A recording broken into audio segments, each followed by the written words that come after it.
Today, there are 2 million descendants of French-Canadian immigrants living in New England. These are our stories.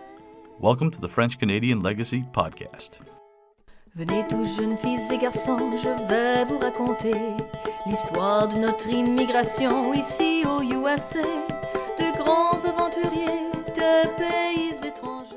This is the French-Canadian Legacy Podcast. I am Jesse Martineau. Now, today's guest is a name that I suspect will be familiar to a great many listeners of this podcast. Denis Ledoux is the founder, director, and editor-in-chief of the Memoir Network and is the author of the classic Turning Memories into Memoirs, a handbook for writing life stories. He has worked with thousands of first-time and experienced writers, and he was twice chosen for a Maine Individual Writing Fellowship, and his collection of short stories, Mountain Dance, was selected for a Maine Fiction Award. Denis is also the program director for the Franco-American Collection in Lewiston, Maine, something we will most certainly be talking about. Denis, welcome to the French-Canadian Legacy Podcast. Hey, thank you. Thank you. Good to be here. So let's get your story, if we could start with. Where are you from? Well, I'm from Lewiston. I grew up in Lisbon Falls, where I live right now. So I've been pretty much in this same area. And what role did the Franco-American identity life play for you when you were growing up in Lewiston area?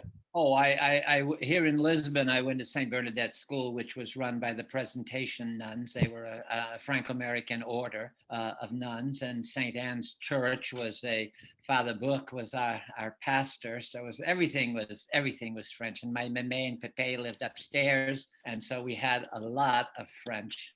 Awesome. Did you speak it? Oh yes. Oh, that's awesome.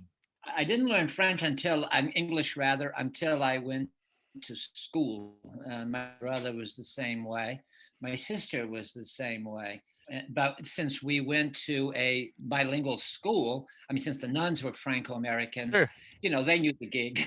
They were really nice. So when I hear people talk against bilingual education, I think, what are you, crazy? There I was, 6 years old, and I couldn't speak a word of English, and these nuns did a bilingual program for me. It would have been awful. Yeah. So did you do the half day English, half day French thing? That's what my parents did in their school. Half day English.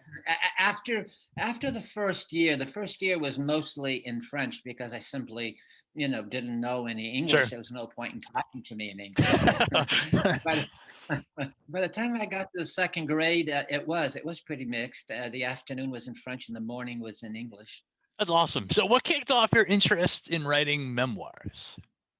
It's a lifelong thing. My grandparents lived upstairs, so I was very connected to my past. We weren't Sure. an isolated nuclear family. So I heard about my grandmother's family, especially my grandmother. She was a real storyteller. She was always telling us about her past, about her father, about her mother, about when they came down. That was in 1896. Oh, wow. And working in the mills in Fall River, Massachusetts, and meeting my grandfather. They met on a blind date. Well, I'm not sure you could call it a blind date. It was her sister and his best friend wanted to go out together. And my great grandfather didn't want anything too racy going on between his daughter and this guy. And so he said, you can go out if you have a chaperone. Chaperone. That's awesome. My aunt asked my grandmother, will you come on a date with me? And Frank, that was the name of her boyfriend, whom she ended up marrying. He has a friend called Bill Ledoux, and you don't even have to hang out with this Bill Ledoux, you can just go your separate way. We have to leave the house together. And of course, the rest is history. My grandmother and my grandfather ended up hitting it off. That's an awesome story. That's way, way fun. And what made you take this love of memoirs, of stories, and decide, I'm going to make a pretty huge part of my professional career dedicated to this?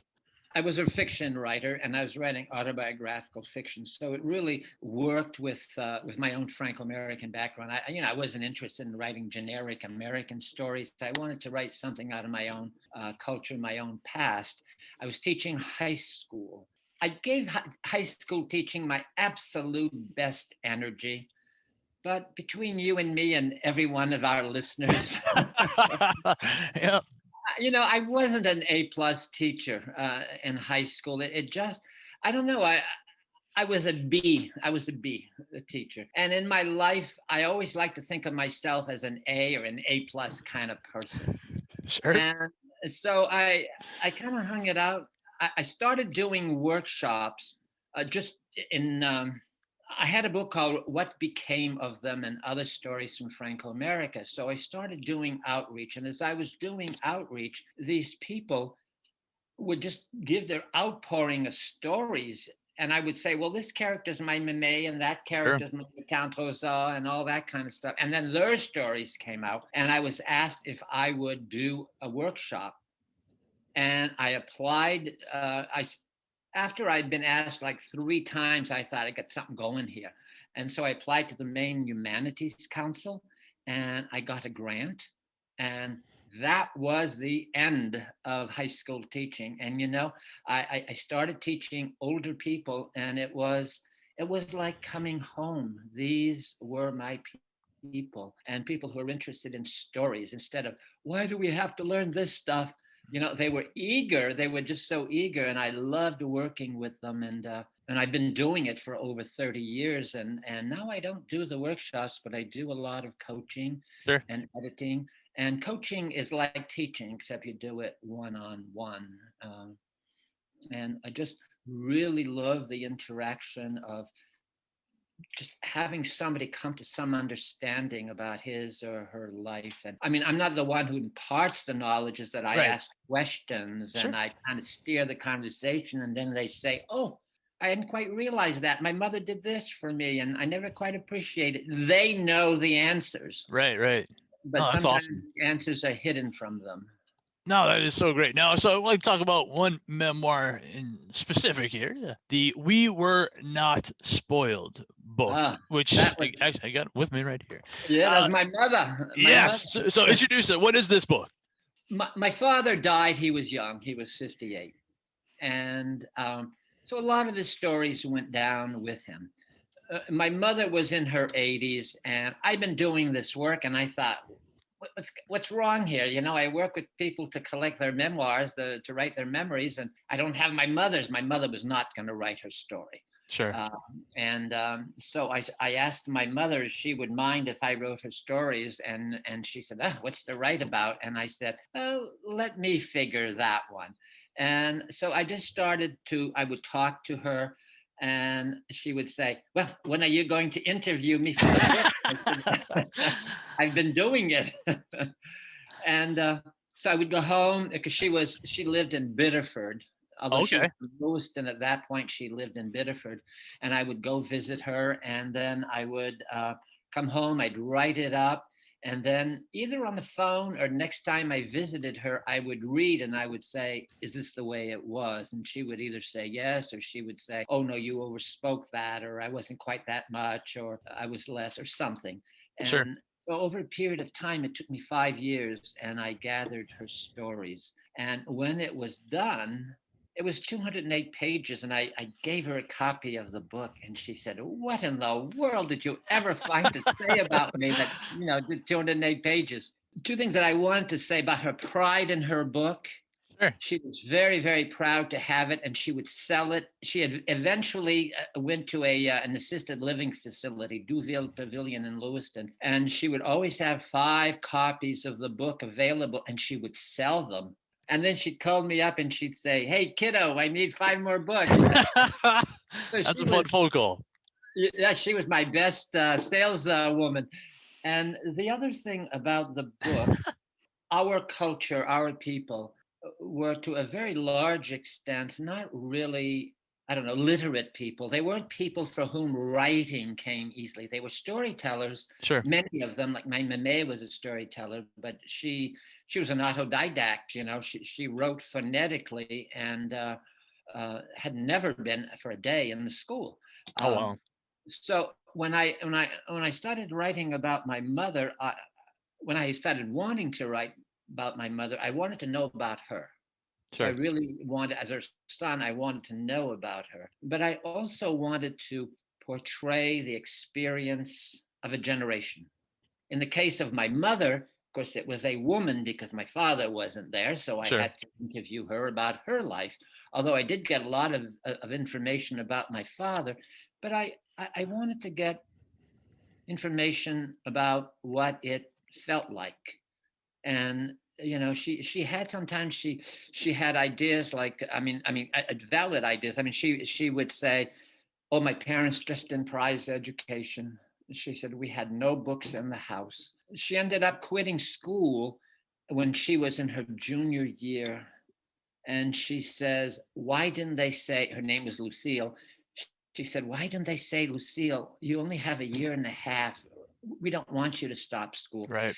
She said, but they were happy to have me quit school so that they could have my salary, my income. Sure. And in those days, kids gave their money to their parents. Right. So she had that kind of feedback. And then she had, she said she went to high school and she took French class, and she said it was just a waste of time. She had gone to a bilingual school, and they gave her "Je suis, tu es, elle est, nous sommes, vous êtes, ils sont." I mean, Sure. she's studying this, Right. Yeah. And so she said she got easy grades. She got A's, but she said she didn't learn anything. So as a result, when you combined, and she said they didn't expect her to be anything, and at Lewiston, in Lewiston, which was predominantly French, Right. the teachers expected her to quit school. The teachers expected her to work in the factory.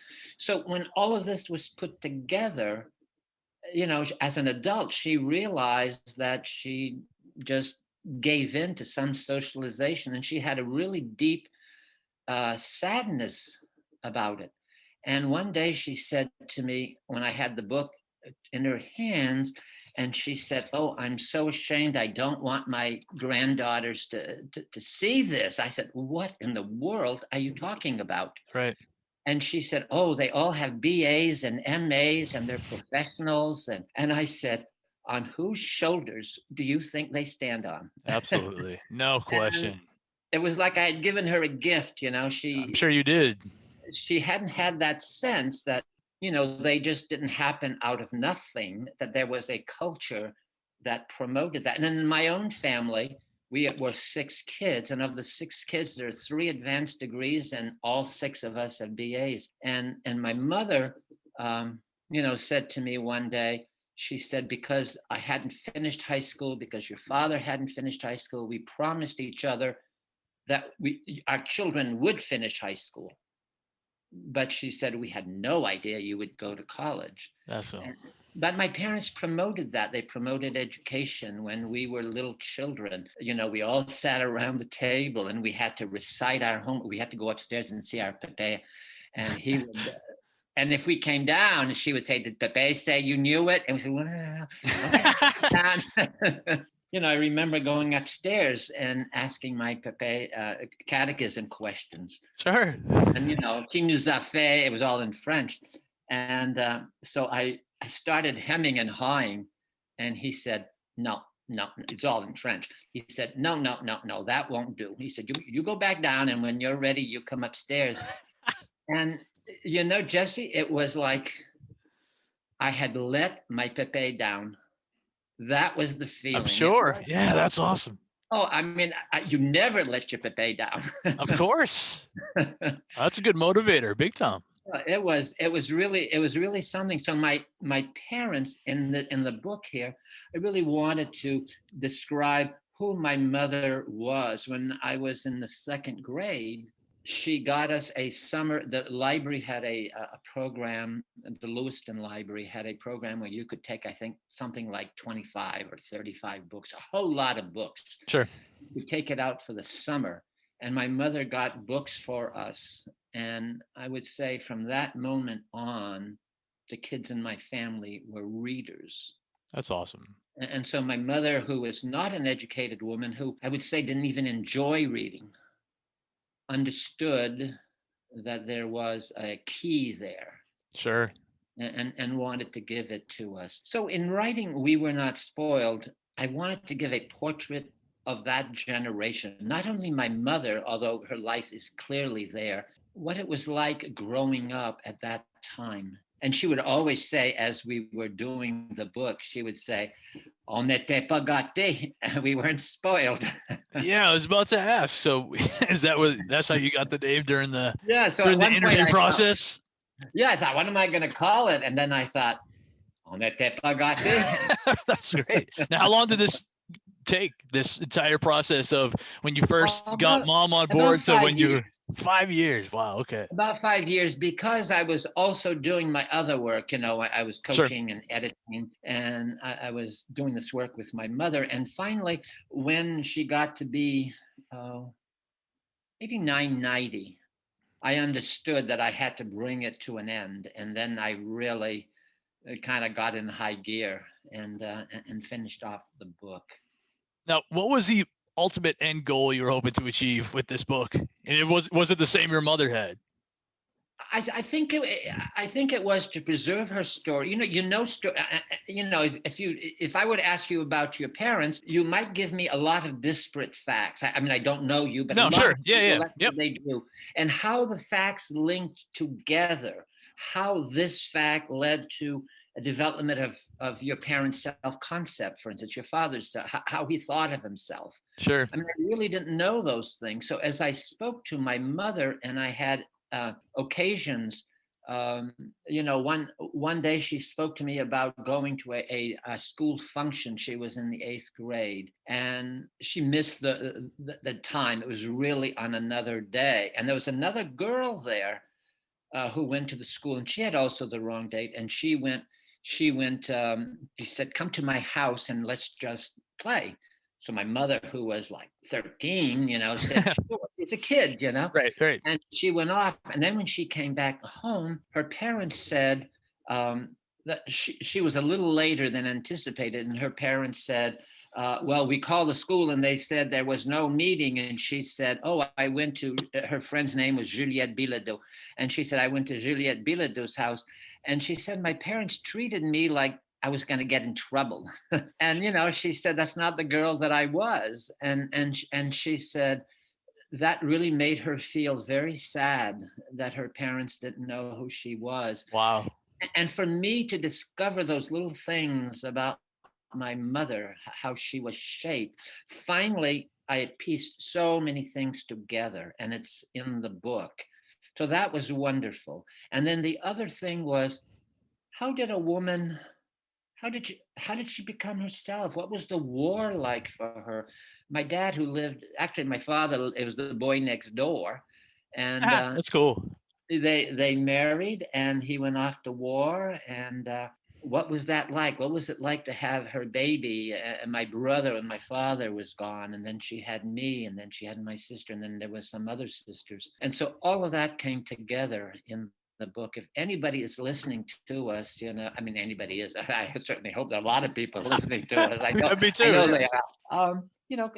Question your parents, ask them questions, take notes on it, try to make the links so that the story hangs together, and it's enormously rewarding. Sometimes my mother has been gone now for 5 years. I don't know, this book for me is such a gift, and that my children have it, my nieces and nephews have it, and my grandnephews and nieces, my granddaughters, they all have it. They all have this book.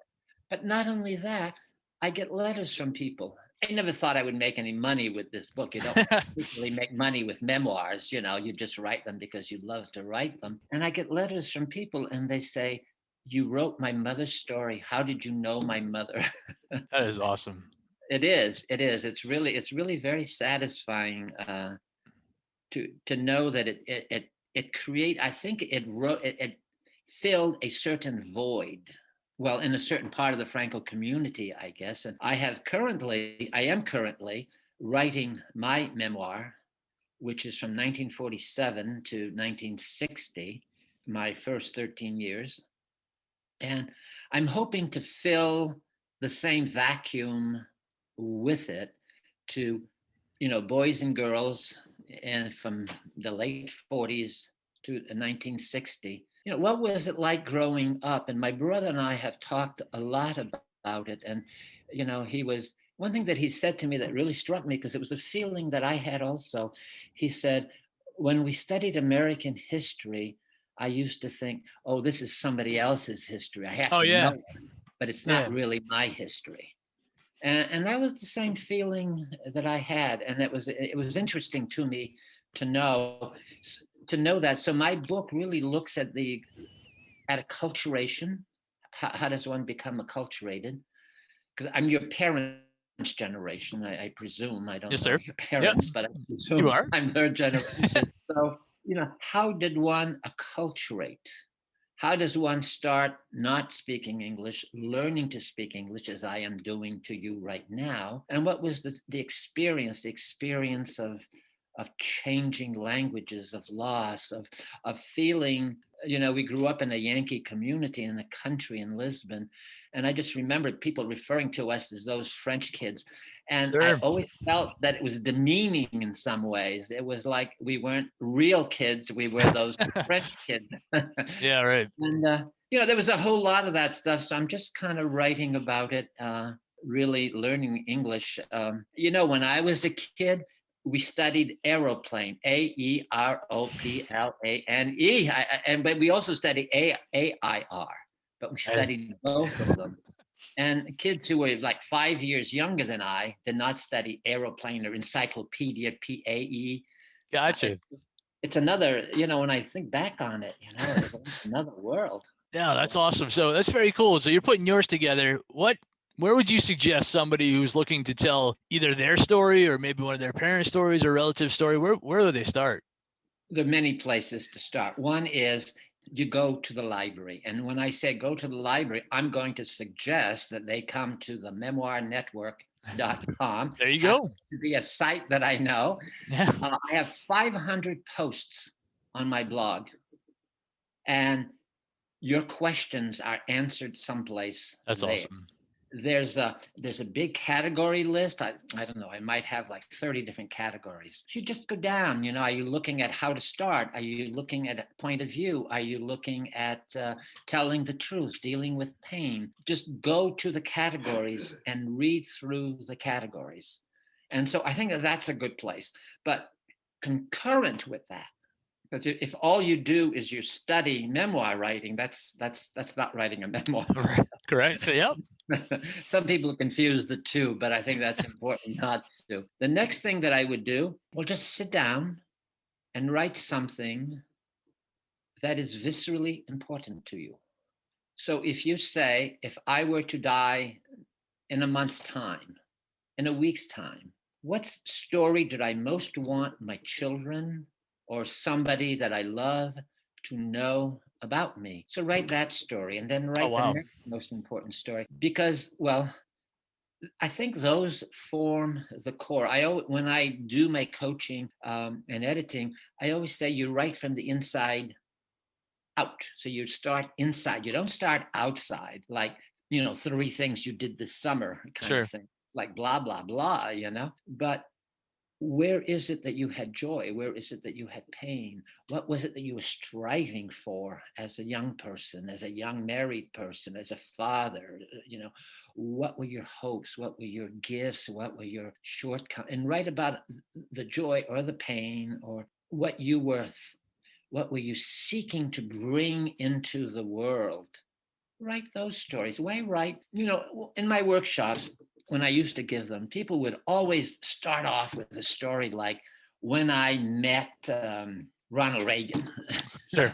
Who cares? Your kids care when you met Ronald Reagan or Hubert Humphrey or something. Nobody cares. Write about when you met your wife. Yeah. And what she meant to you, the spark that was there, how it felt to hold your first baby in your arms, those are the things, you should write about. So start writing about the most visceral things. Again, concurrent with that, a number of these things happen pretty much at the same time, is you make what I call a memory list. Now you just sit down and you write everything you remember. Now, it doesn't have to be in order. You can say, Aunt Rhea had a high-pitched voice. Aunt Rhea had a high-pitched voice. That's very, very small. But then you can say, my mom died when I was 6. Phew, That's Right. big. So you write everything as it comes up, You write it. You can write something when you were 6 and then jump to when you're 42 and then go back to when you were 16. Just write. And what happens is that the unconscious just divulges. And one of the things that the unconscious does is it keeps things unconscious. I mean, that's its role. Its role is not to make things conscious. So you've got to trick it. And one of the ways we trick it is by just brainstorming. And finally, the unconscious says, all right. And you begin putting things down that you say, I hadn't thought of this in 10 years. I hadn't thought of this in 30 years, 50 years. And so the memory list can have hundreds and hundreds of items.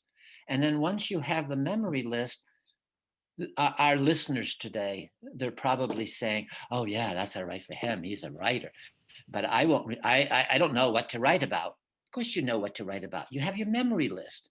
And one morning you get up and you say, what am I going to write about? Well, you just go down your memory list. And when something says, wow, that's interesting, write about it. If you write 50 words, it's beautiful. If you write 500 words, that's beautiful. Because a memoir in the end is like an anthology. It's the collected works of Jesse Martineau. You just Yeah, sure. put it together. And people oftentimes think they have to start at the beginning and they have to go to the end. No, that's not the way most. I've written a number of books. I mean, at this point, between my memoir writing and my memoirs, I don't know, I must have about 25 books, And I mean, I just turn them out. Sometimes people say, how do you do it? And you say, well, how does a plumber do it? He does, 50 bathrooms a year. Well, he goes in the morning and he does it. And at night he goes home. Well, that's what I do with books, And I always write them in this way. I write them in where I think the most important part is. And I start that and then I go around it and I fill it out. No, that's awesome. This has been super fascinating, but we definitely need to talk about the Franco-American Collection. So we're going to make a little bit of a transition here. Yes. So first of all, obviously I mentioned it in your introduction. What is the Franco-American Collection for people who might not be familiar with it? Well, the Franco-American Collection has a long history. It dates from the 1970s. And it was just a number of people who had things, old things that were old Franco-American things and wondering what could happen. And they were hearing about other people. So they started collecting things. And over the years, it's had ups and downs, as all organizations have. And I think it was 3 years ago, we affiliated with the University of Southern Maine. So we're at LA College and we were there, they had given us some space, but then the relationship became really formal. So we are a library, one of 9 libraries of the University of Southern Maine. Oh. And we are endowed primarily by a gift from Madeleine Giguère. Many of the listeners, at least the older listeners, will remember Madeleine Giguère. She was a lovely lady who taught sociology and did a whole lot of research into Franco-American life. I mean, scholarly research Sure. at the level of the university. And when she died, she left the collection a whole lot of money. Which, merci beaucoup, Madeleine. It was, sure, yeah. It was just wonderful. So we are, sufficiently endowed not to be fearful of our future. And our relationship to the university gives us some subsidies from the university. Now, we have a variety, so with a collection. So our name is a little bit of a misnomer, because we're not only collection, we do collect things. And if anybody listening has things which they think could be given, they would like to see given to a collection, to write to the University of Maine, Franco-American Collection, University of Maine, Lewiston, Maine, University of Southern Maine, LA College, University. Right, and our archivist will be back in touch. We collect stuff all the time. We tend to collect smaller things rather than bigger things, just simply because we don't have space. Sure. Incredible amount of space. But we also have programming. We had the just just superb Franco-American Acadian songwriter, Robert Sylvain, just on Monday. We had a Zoom program. We're having a program on February 17th, which is the life of Albert Béliveau. He was the first Franco-American judge. And then we have the non-pareil of Susan Poulin coming. I love her, coming in March. So we also do program. Our goal is to preserve and promote Franco-American culture in Lewiston, Auburn, in Maine, and in New England. And we hope, as we have done, to continue working with our sister organizations in New England. It's a really a growing organization. The collection went from some hard days to really being invigorated. We have an active board, and we've been doing everything with Zoom these days. So we really, it's when we have board meetings, it's a wonderful way to get, our agenda A, B, C, D, and we get it done. But there isn't a time when we get together and have a cup of coffee and a Danish and just talk. Yeah, I was going to ask, what does COVID do to a place like a collection? Oh, it's, it means that people, we've had a lockdown, so scholars haven't been able to come in. We have a lot of electronic material, and they can access that. We are a part of a network now with the University of Maine at Orono to catalog Franco-American collections. There's a big program called Portal. You probably know about Portal. You've had people, I believe, on the show. Yeah, we've talked about that. Yep. Yeah, so we're connected to Portal also. So awesome. It's possible to see some of our things. Like when Robert Sylvain was on, we had we had 77 people on the Zoom call, which felt really nice. But I could think, wow.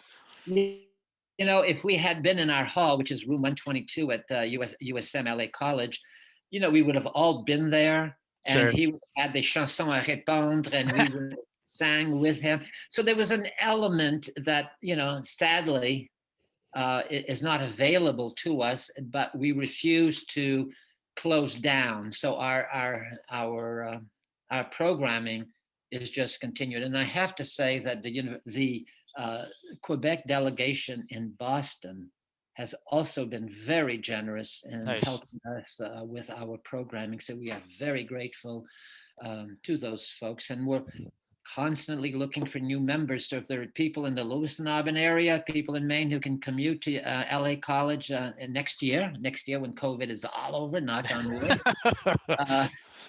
We have programs there at USM, and we usually have some refreshments, and it's a really nice way to meet other Franco-Americans, because last year people would say, oh, it's so nice to get together and to speak some French and to be with people who are concerned and about Franco-American culture. So I would invite people to connect to us. If you put Franco-American Collection Lewiston, you're going to get to our website, so you don't need to remember the URL. Just put Franco-American Collection Lewiston and you'll get to our site. Very, very fun. And I would assume that's where they could find all your upcoming programming as well. Yes. Our programming is all there. And we also have the programs from last year are all out. Nice. So you can download that. We do have in the fall, we had a story preservation sequence, and we had a woman, Molly Graham, doing oral history, and oh my gosh, I forgot her name. I'm sorry. A woman from the Maine State Library who talked about genealogy, and she was excellent. And she knew a lot about she wasn't Franco-American, but she really knew a lot about Franco-American genealogy. And then I did a program on writing your stories, and that's available on our site. Awesome. They're 4 hours. It's like a little course in keeping family history. So the collection is not only about history, it's about doing something in the present to promote, like you are doing. We're all part of a network. Yeah, absolutely. Yeah, no question. And, we're trying to spread pride and awareness about being Franco-Americans. Now, does the stuff get posted immediately if I were to go now Would I be able to check out the Robert Sylvain event? Oh, I hope so. I think he is, because yesterday there I received an email saying, well, I'm just part of the mailing, saying that it was available. So I'm presuming that it's on the site itself. Awesome. A little behind the scenes. I'd like to invite everybody to come to the Albert Bellevaux. The book is by Doug Rook, and it's about Albert Bellevaux, the first Franco-American judge, and that's on February 17th. Awesome. Yeah, a little behind the scenes. I'm pretty sure, and Mike would correct me if I'm wrong, but I think Robert Sylvain's episode might be our highest rated episode for the podcast. He gave very popular guy. Yeah. Oh, he gave such a good program. It was just given the limitations, that the interaction is a little far. Sure. But he just rose to the occasion. We were, the board members were just all very, very pleased. And by the interaction, I think people were also very pleased. That's awesome. Well, this has been a ton of fun. Now, if somebody wants to get in touch with you or follow the Memoir Network or know when yours is coming out, how can they do that? Well, they can go to the memoirnetwork.com, thememoirnetwork.com, or they can just put my name, Denis Ledoux, Denis Ledous, which will be in the notes. And, my name, I've been active for the last, since the internet has been, so it's impossible not to find me if you put my name in. Oh, that's awesome. So we have been speaking with Denis Ledoux from the Memoir Network, the Franco-American Collections in Lewiston, Maine. Thank you very much for joining us here, Denis. This was a lot of fun. Oh, it's been good. It's been very good. Au revoir. Now our fathers look at us and sigh with despair, to think that everything they love we simply do not share. But the spirit never dies, our culture will survive. Each of us must choose how much to keep alive. Each of us must choose how much to keep alive. Special thanks to Josie Vachon for providing the music. You can find more about her at josievachon.com. This podcast was produced and edited by Mike Campbell. If you have any questions or comments, please email us at fclpodcast@gmail.com. You can also follow us on Facebook, Twitter, and Instagram at FCL Podcast for more information about the topics discussed. If you enjoyed the show, please subscribe and leave us a review on iTunes or wherever you listen to this episode.